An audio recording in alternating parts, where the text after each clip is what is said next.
Welcome to orient. आइए बच्चों, आज हम डिस्कस करते हैं अध्याय 2 चैप्टर 2 और आपका चैप्टर 2 संबंधित है वन एवं वन्य जीव संसाधन से। यानी इस चैप्टर में वन के बारे में बताया गया है कि हमारे देश की अर्थव्यवस्था के लिए या एक पारिस्थितिकी तंत्र के अंदर वन की क्या भूमिका होती है। दुनिया का किसी भी देश का एग्जाम्पल ले लीजिए, हर देश में वनों की आवश्यकता होती है क्योंकि वन देश की संपदा होती है। एक तरीके से वन लोगों के जीवन का आधार होता है क्योंकि कई सारी चीजें वनों पर टिकी रहती है। अगर मैं बारिश की बात करूं, वर्षा की बात करूं, तो वर्षा किस पर टिकी हुई है? वनों पर। जितने ज्यादा वन होंगे उतनी ही ज्यादा देश में बारिश होगी, वर्षा होगी और बारिश का पानी संचित होकर के हमारे कृषि क्षेत्र का क्या होगा? विकास होगा। लेकिन आपने देखा होगा कि वर्तमान समय में कई सारे देशों के अंतर्गत और हमारे देश में भी बात करें तो वनों की काफी कमी हो गई है। वनों की कमी के कारण बारिश का पानी कम होगा और बारिश का पानी कम होने की वजह से देश में उत्पादन क्षमता में कमी आएगी। इसलिए ये बहुत ज़्यादा जरूरी है कि हमें अपने वनों को संरक्षित करते हुए चलना है ताकि देश में संपदा का स्तर एक बराबर लेवल पर मेंटेन किया जा सके। प्यारे बच्चों, सबसे पहले हमारा टॉपिक स्टार्ट होने वाला है भारत में वन, ठीक है, और फिर इसके बाद बात करेंगे हम लोग वन्य जीव संरक्षण की। देखिए, वनों के संरक्षण से पारिस्थितिकी विविधता बनी रहती है। देखिए बच्चों, एक बात आपको बोली गई है, पारिस्थितिकी विविधता और वनों का संरक्षण। वनों के संरक्षण से अभिप्राय ये है कि हमें वनों को सुरक्षित रख करके चलना है, वनों को बर्बाद नहीं करना है और हमारे देश में वन संपदा से बनने वाली चीजों को लगातार बनाते रहना है। ठीक है, अगर किसी जगह पर वनों को नष्ट किया जा रहा है तो उनको नष्ट होने से बचाना है। तो वनों के संरक्षण का अभिप्राय वनों को सुरक्षित रखना और पारिस्थितिक विविधता से अभिप्राय होता है कि देश में दुनिया में कई प्रकार के जैविक और अजैविक चीजें देखने के लिए पाई जाती है। तो जितने भी हमारे आसपास चीजें, जितने भी जीव जंतु प्राणी पेड़ पौधे, इन सबको क्या कहा जाता है? पारिस्थितिकी विविधता कहा जाता है। पारिस्थितिकी विविधता को मेंटेन करने के लिए वनों का होना काफी ज्यादा आवश्यक है। इसलिए वन संरक्षण के प्रयास किए जाते हैं जिससे जल, मृदा एवं वायु जैसे आवश्यक घटकों का पुनः सृजन होता रहता है। यानी वनों के संरक्षण से देश में पारिस्थितिकी विविधता बनी रहती है और इसकी वजह से जल, मृदा, वायु जैसे आवश्यक घटकों का पुनः सृजन होता रहता है। यानी बार बार वापस ये चीजें हम लोगों को मिलती रहती है। इसलिए 1960 और 1970 के दशक में पर्यावरण संरक्षकों, देखो अब आप जानते हो कि वनों की इतनी इंपॉर्टेंस है, इसलिए जो वन के संरक्षक हैं यानी वनों को संरक्षण प्रदान करने वाली जो कमेटी बनाई जाती है या जो कुछ जागरूक लोग होते हैं, उनकी क्या डिमांड रही है कि 1960 और 1970 के दशक में पर्यावरण संरक्षकों ने वनों एवं वन्य जीव को संरक्षित करने की क्या उठाई? मांग उठाई कि हमारे देश में वनों को भी संरक्षित किया जाना चाहिए और वन्य जीवों को भी संरक्षित किया जाना चाहिए। एक आवाज उठाई सरकार के सामने। फलस्वरूप भारत सरकार आगे आई और भारत सरकार ने देखा कि जो देश के व्यक्तियों के द्वारा या वन संरक्षकों के द्वारा जो मांग की जा रही है वो बिल्कुल जायज है और इनकी मांग पर कुछ न कुछ अमल जरूर करना चाहिए। और सरकार ने एक महत्वपूर्ण कदम उठा करके भारतीय वन्यजीव रक्षण अधिनियम 1972 को लागू किया। यानी बच्चों, आपसे क्वेश्चन पूछ लिया जाए कि वन्य जीव अधिनियम कब बना, तो वन्य जीव अधिनियम कब बना? 1972 के अंतर्गत लागू किया गया, जिसका उद्देश्य क्या होगा? वनों और वन्य जीवों को संरक्षण प्रदान करना। यानी भारत सरकार ने भारतीय वन्य जीव अधिनियम वर्ष 1972 को लागू करके वनों एवं वन्य जीव संरक्षण के लिए विभिन्न कार्यक्रम चलाए। यानी कई प्रकार के कार्यक्रमों का क्रियान्वयन किया गया जिससे हमारे देश में वन और वन्य जीवों को संरक्षण प्राप्त हो। इसके तहत संकटग्रस्त जातियों, प्यारे बच्चों, संकटग्रस्त जातियों से क्या अभिप्राय होता है? हमारे देश में कई ऐसी प्रजातियां हैं जो धीरे धीरे धीरे क्या होती जा रही है, विलुप्त होती जा रही है। और आपको पता है अगर उन प्रजातियों का संरक्षण नहीं किया जाएगा तो एक ऐसा दिन आएगा जब वो प्रजाति हमारे देश से या विश्व से क्या हो जाएगी, विलुप्त हो जाएगी। जैसे वर्तमान समय में अपन बहुत फेमस एग्जांपल की बात करें डायनासोर की, तो पुराने जमाने में पूरी धरती के अंदर डायनासोर मौजूद थे और विश्व के प्रत्येक भाग के अंदर डायनासोर पाए जाते थे। लेकिन जैसे जैसे पारिस्थितिकी तंत्र बिगड़ता गया, वन्य जीव संरक्षण पर ध्यान नहीं दिया गया, तो आज परिस्थिति ये है कि हमारी धरती से यहाँ पर जो डायनासोर है उनका पूरा खेल खत्म हो चुका है और वर्तमान समय में उनकी प्रजाति क्या हो गई, नष्ट हो गई। हमारे देश में भी कई सारी प्रजातियां ऐसी है जो धीरे धीरे धीरे विलुप्त होने के कगार पर चल रही है। वर्तमान समय में सरकार टाइगर रिजर्व घोषित कर रही है, कई सारी जगहों को टाइगर को सुरक्षित करिए, बाघ परियोजनाएं बना रही है। क्यों? क्योंकि ये ऐसे जन्य जीव हैं या वन्य जीव हैं जिनकी प्रजातियां भी लगातार धीरे धीरे क्या होती जा रही है, कम होती जा रही है। अब अगर इन प्रजातियों को संरक्षण नहीं दिया जाएगा तो आज वो आने वाले समय में हमें वो दिन देखने के लिए मिलेगा जो कि वर्तमान समय में हम डायनासोर के साथ देख रहे हैं।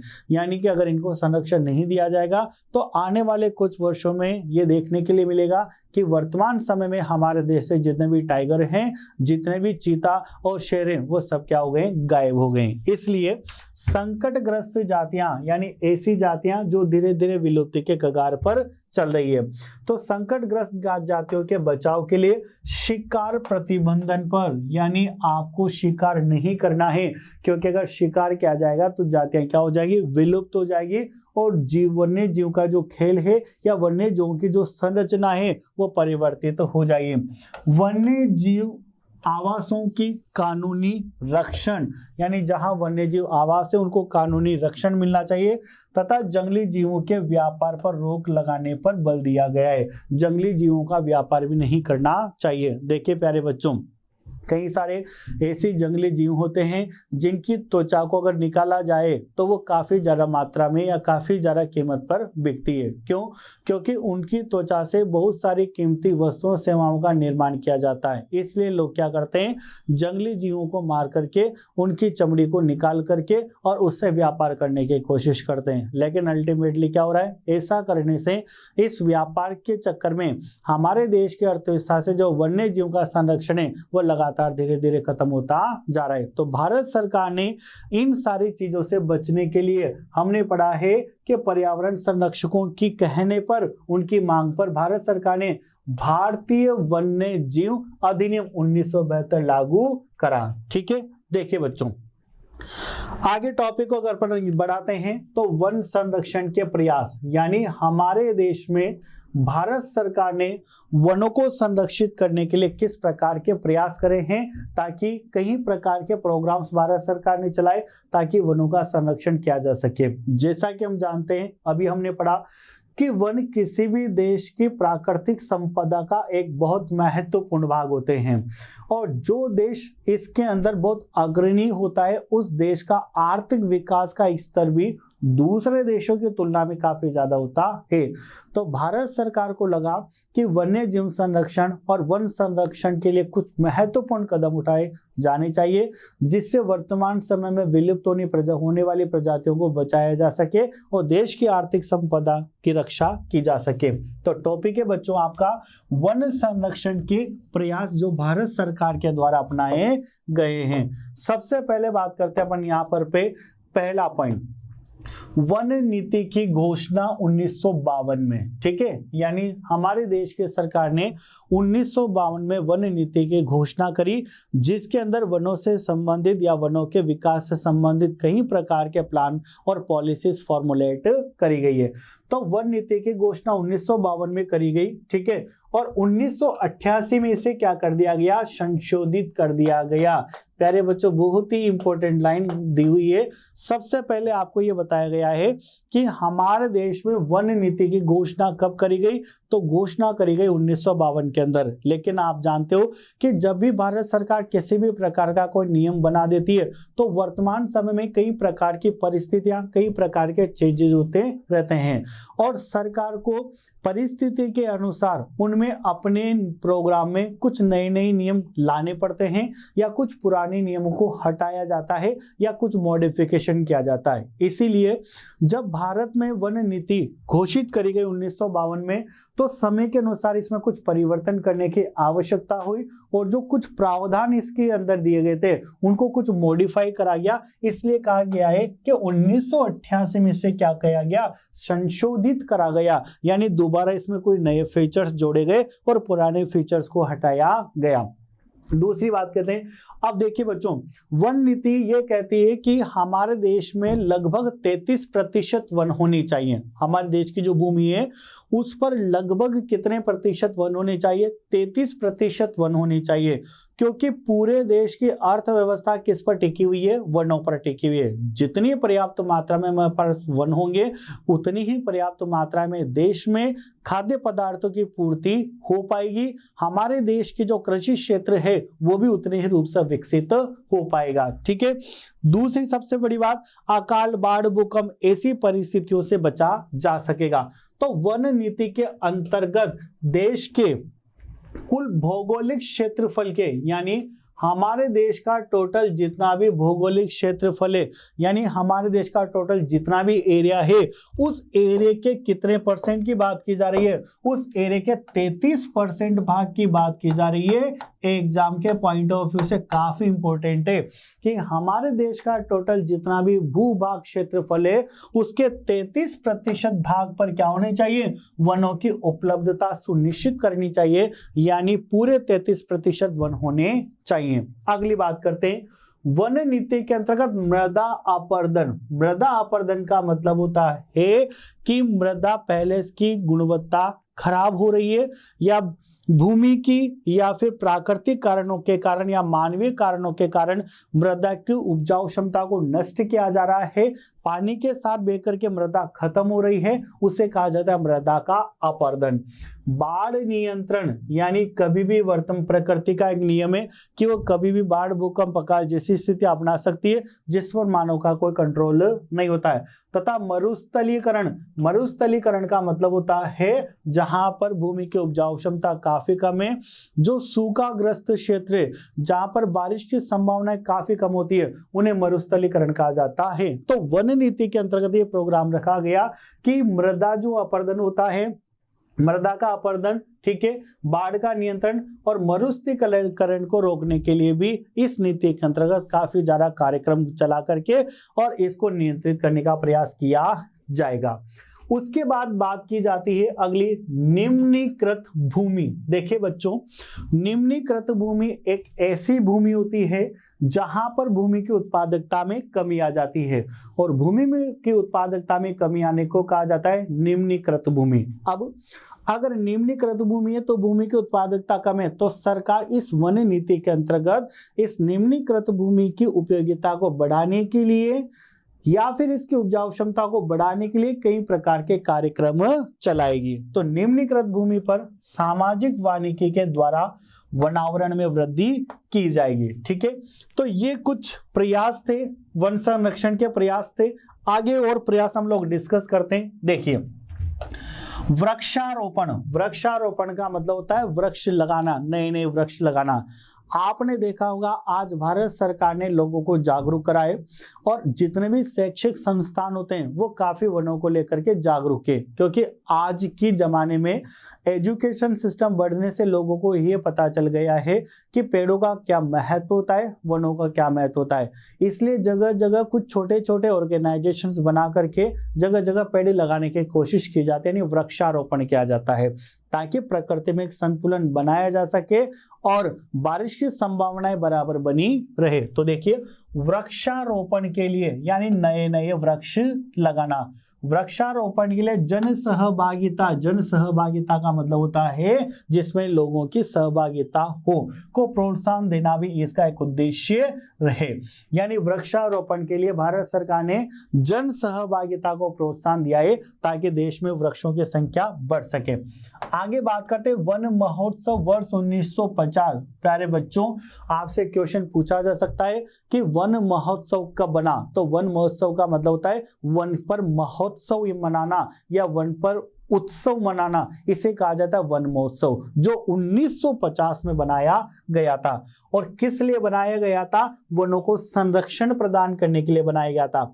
तो वन महोत्सव 1950 में वन संरक्षण के लिए तत्कालीन केंद्रीय वन मंत्री, यानी जिस समय इसको बनाया गया था तत्कालीन केंद्रीय वन मंत्री का मतलब होता है कि जिस समय वन महोत्सव 1950 बनाया गया उस समय हमारे देश के केंद्रीय वन मंत्री कौन थे? एम मुंशी, यानी के एम मुंशी ने इसका शुभारंभ किया। तो एग्जाम में क्वेश्चन बन सकता है आपके कि वन महोत्सव का शुभारंभ कब हुआ? 1950 में। और किसके द्वारा किया गया? केंद्रीय वन मंत्री के एम मुंशी के द्वारा इसको प्रारंभ करा गया। और आज वर्तमान समय में भारत के विभिन्न हिस्सों में कहीं कहीं 1 जुलाई से 7 जुलाई तक क्या मनाया जाता है? वन महोत्सव मनाया जाता है। ठीक है, आगे देखते हैं प्यारे बच्चों और क्या क्या प्रयास भारत सरकार के रहे हैं। वन आयोग की स्थापना। देखो, वन आयोग का मतलब होता है कि एक ऐसा आयोग बनाया जाए जो वनों से संबंधित आंकड़े एकत्रित करने का काम करेगा कि हमारे देश में कितने प्रतिशत भूमि पर वन फैले हुए हैं, कहां कहां पर वनों की आवश्यकता है, कि वनों के अंदर किस किस वैरायटी के अंदर जीव जंतु पाए जाते हैं और उनके क्या क्या आंकड़े हैं। इन सब की गणना करने के लिए एक राष्ट्रीय स्तर पर वन आयोग की स्थापना की गई जो वनों से संबंधित आंकड़े उपलब्ध कराने का काम करेगा। तो वन आयोग की स्थापना वन संबंधी सूचनाएं एवं आंकड़े एकत्र करने हेतु 1965 में करी गई। यानी कि बच्चों, वन आयोग की स्थापना कब करी गई? 1965 के अंदर करी गई। और इस वन आयोग का काम क्या रहेगा? वन संबंधी सूचनाएं एकत्रित करना या वन संबंधी आंकड़े एकत्रित करना, ये सारा काम किसका रहेगा? वन आयोग का रहेगा, जिसकी स्थापना 1965 के अंदर की गई थी। अगला प्रयास जानते हैं सरकार का, वन अनुसंधान संस्थान। प्यारे बच्चों, लिखा हुआ है वन अनुसंधान संस्थान। अनुसंधान का मतलब होता है किसी भी चीज पर रिसर्च करना, नए नए प्रयास खोजना, उसे कहा जाता है अनुसंधान करना।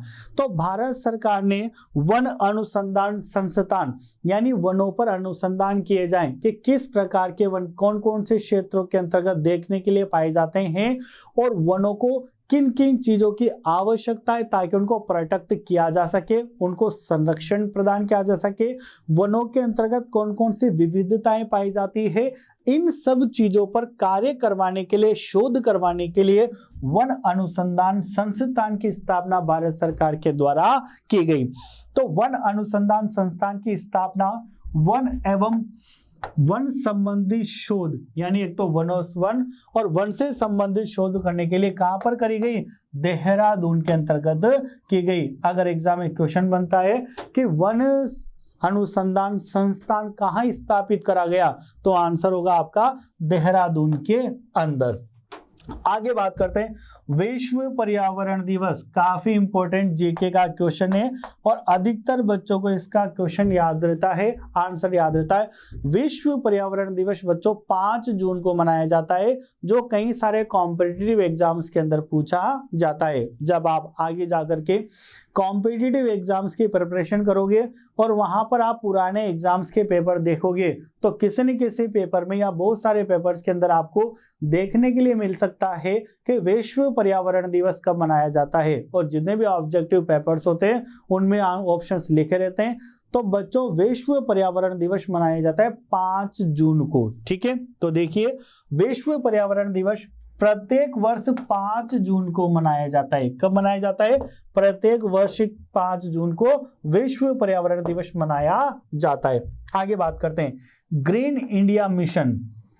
देखिए बच्चों, ग्रीन इंडिया मिशन बिल्कुल शब्द से क्लियर हो रहा है। ग्रीन इंडिया यानी इंडिया को हरा भरा करना, ठीक है। ग्रीन इंडिया यानी इंडिया को क्या करना, हरा भरा करना। और आप जानते हो इंडिया हरा भरा, भारत हरा भरा तभी हो सकता है जब यहाँ पर पे पेड़ पौधों की काफी ज्यादा विविधता हो, काफी ज्यादा मात्रा में पेड़ पौधे हों, तभी जाकर के भारत हरा भरा बन सकता है।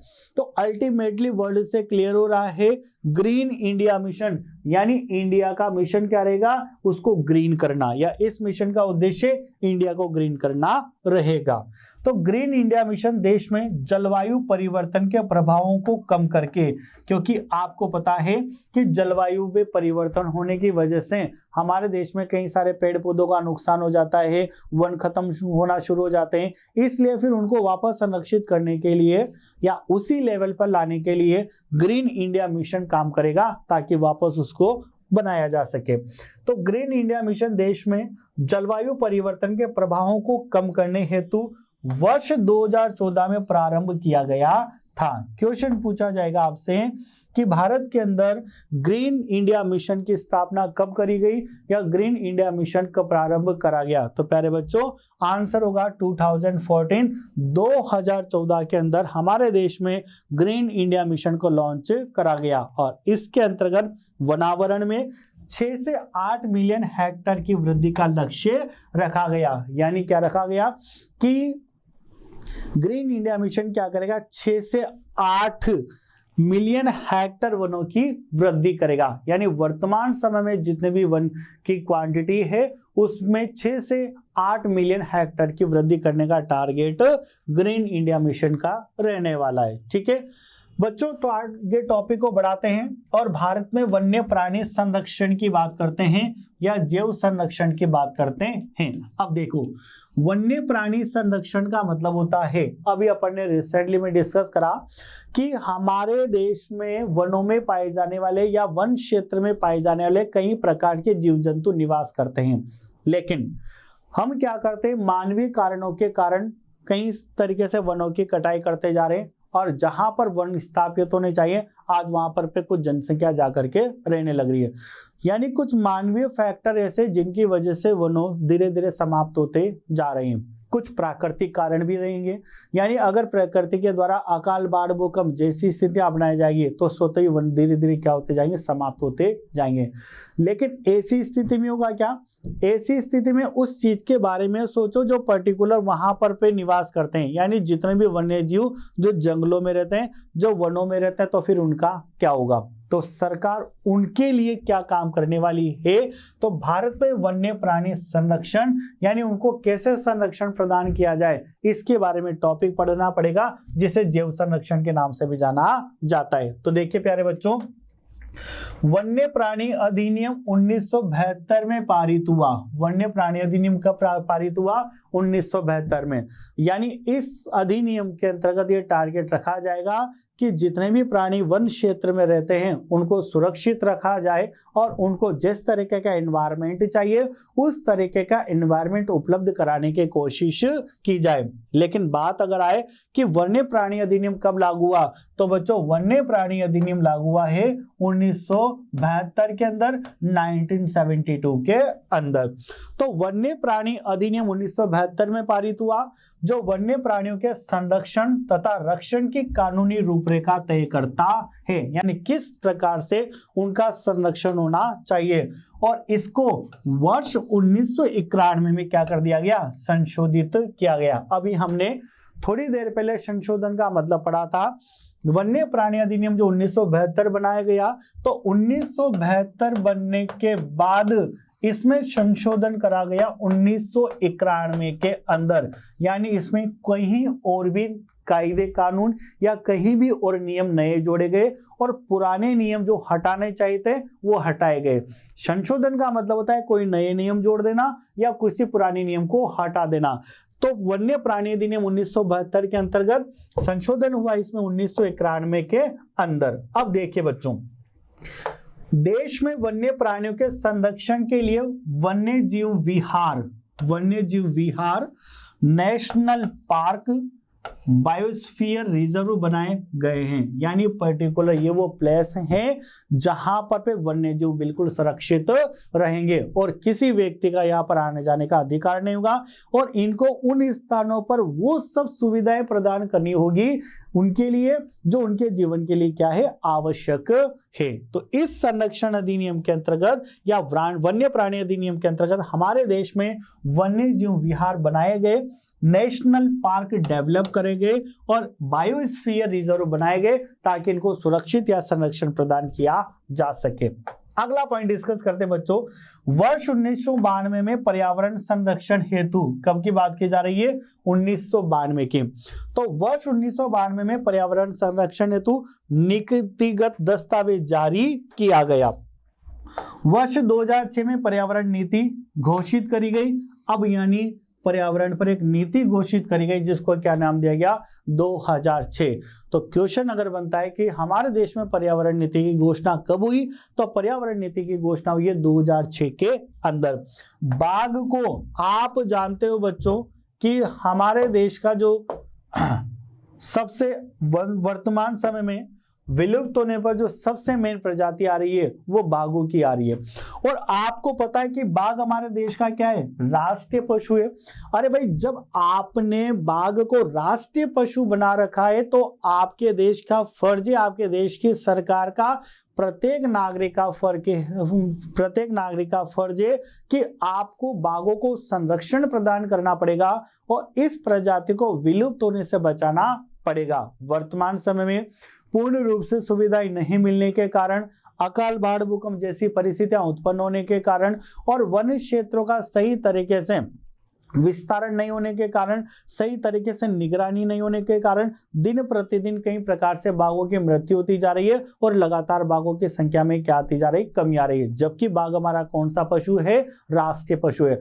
अब किसी देश का अगर राष्ट्रीय पशु बाघ है तो 100% आपको उसको बचाना ही पड़ेगा ताकि आपको अपने देश का अस्तित्व बनाए रखना काफी ज्यादा जरूरी है।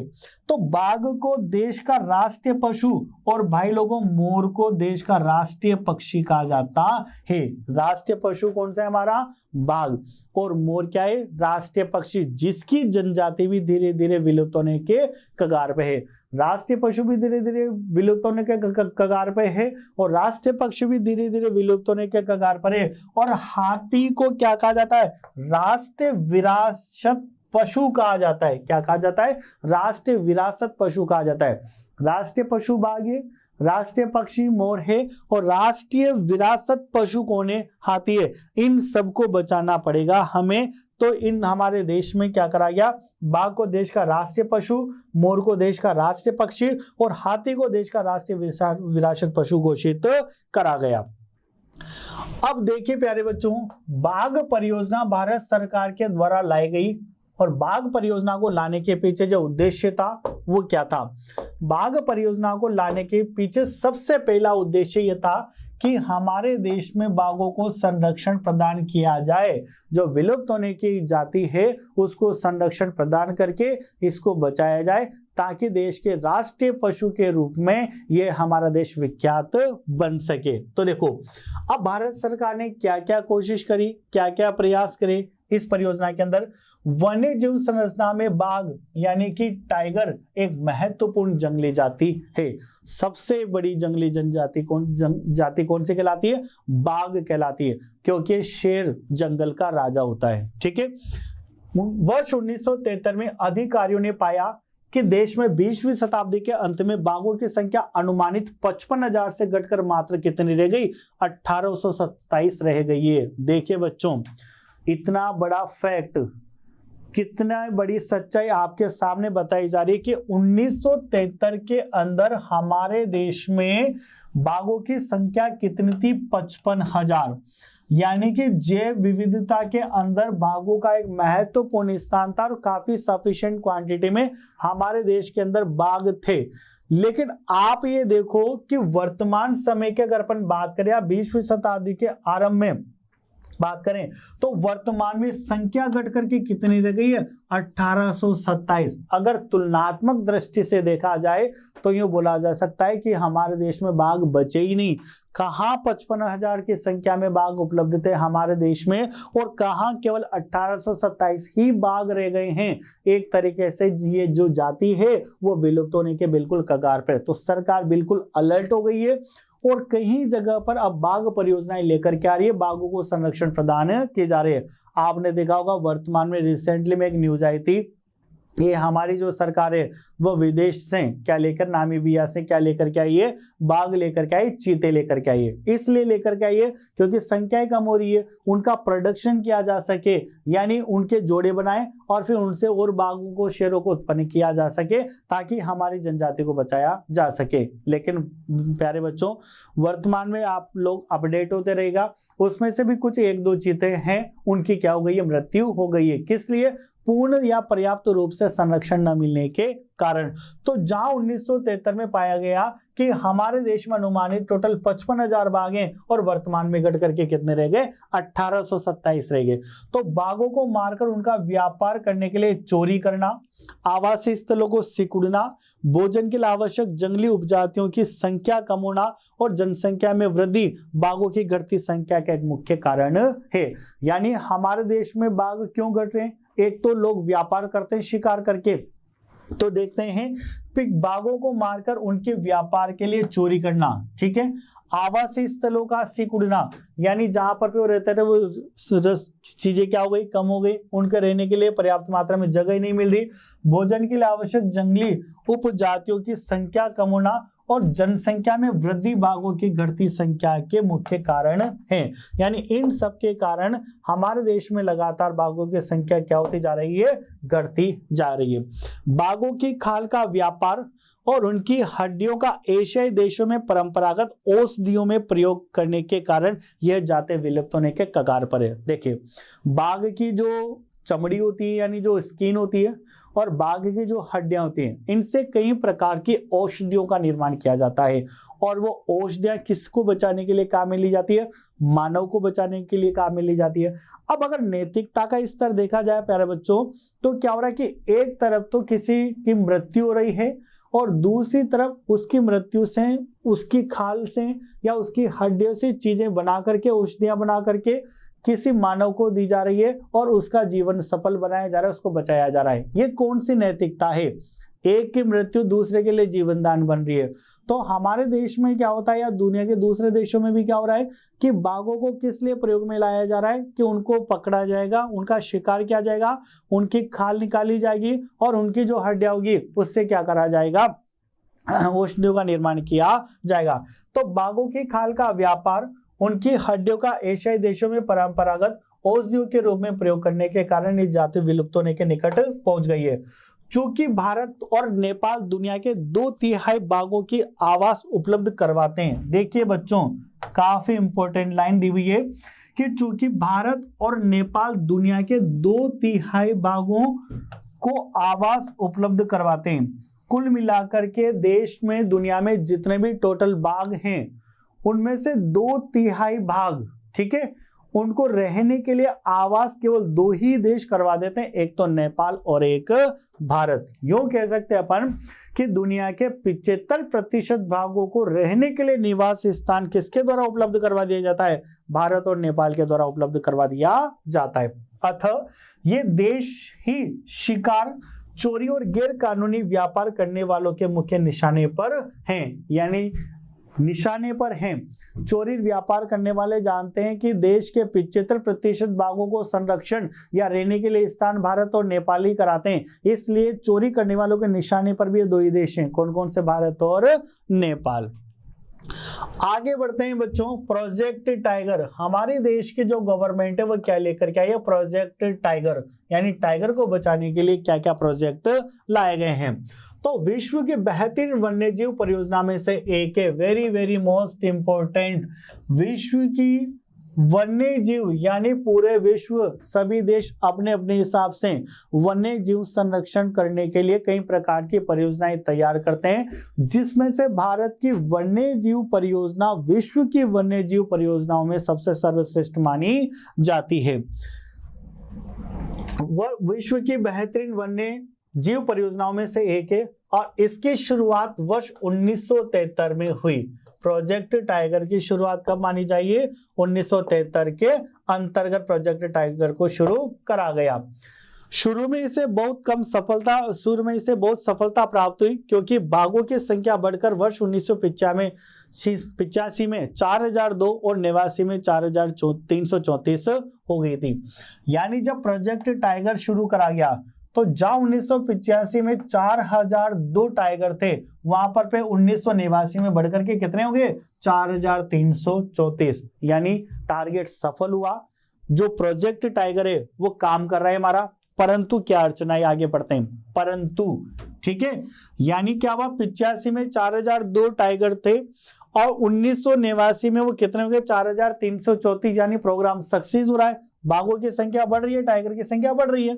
परंतु वर्ष 1993 में 3600 से वर्ष 2019 में इनकी संख्या 2226 तक पहुंच गई। देखिए बच्चों, 1993 में बाघों की संख्या कितनी थी? 3600, जो 2019 में घट करके कितने रह गए? 2226।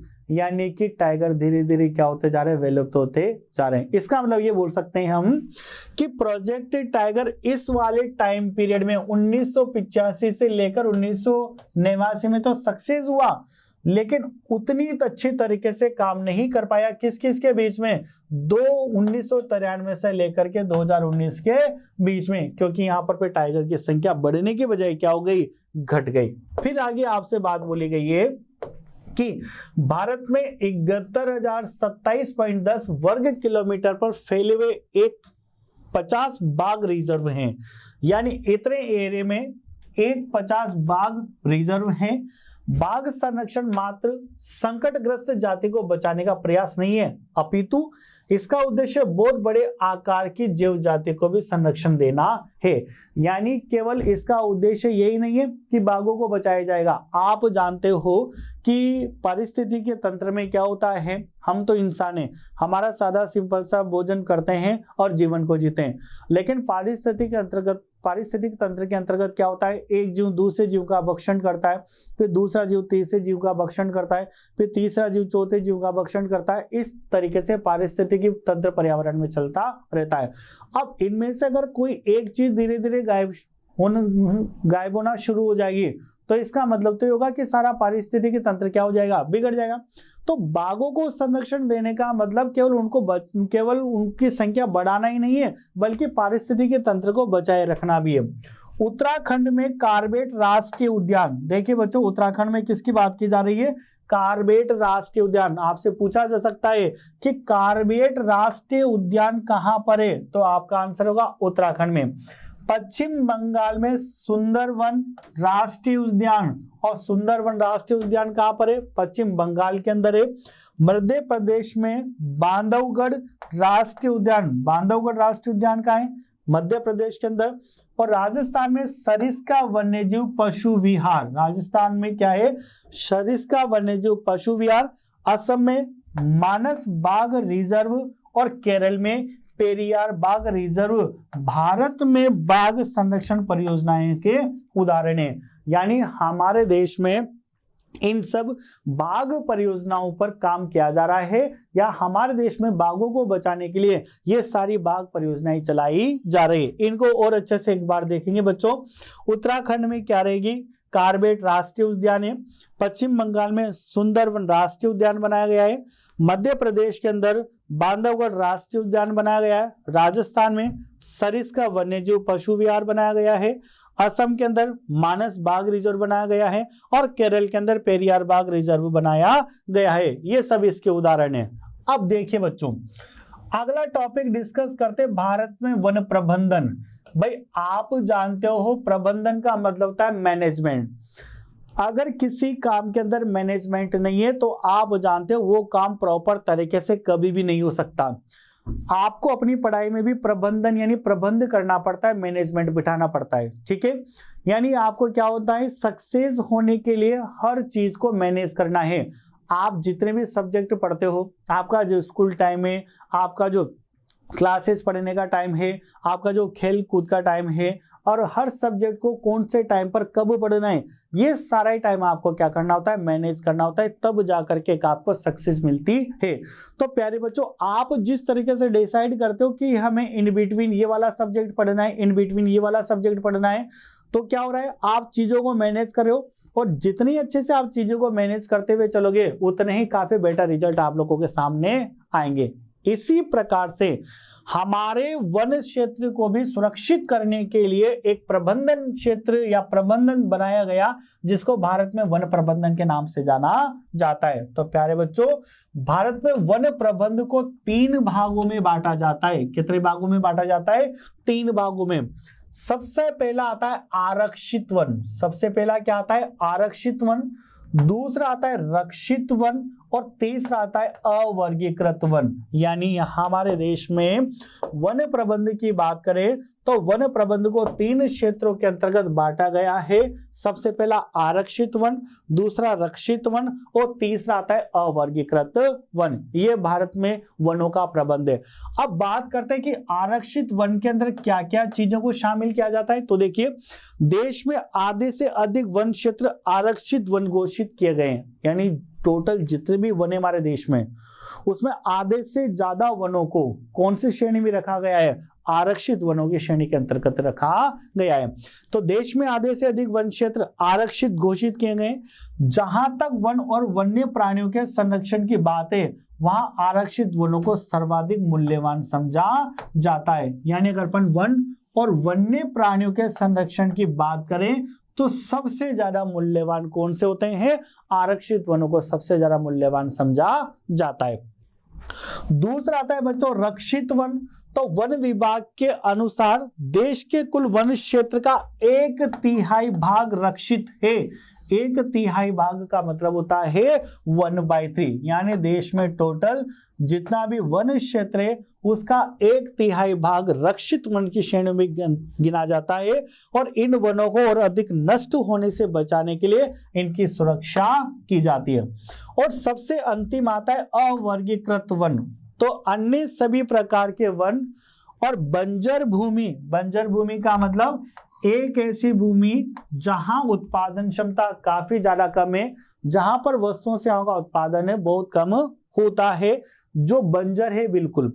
तो अन्य सभी प्रकार के वन और बंजर भूमि जो सरकार, व्यक्तियों और समुदाय के स्वामित्व होते हैं, उन्हें अवर्गीकृत वन कहे जाते हैं। यानी बंजर भूमि हो गई सरकार के स्वामित्व में, व्यक्तियों के स्वामित्व में और समुदाय के स्वामित्व में जो वन होते हैं, भूमि होती है, उनको अवर्गीकृत वनों की श्रेणी के अंतर्गत गिना जाता है। ठीक है, तो प्यारे बच्चों, ये आपका चैप्टर कंप्लीट होता है। Thank you.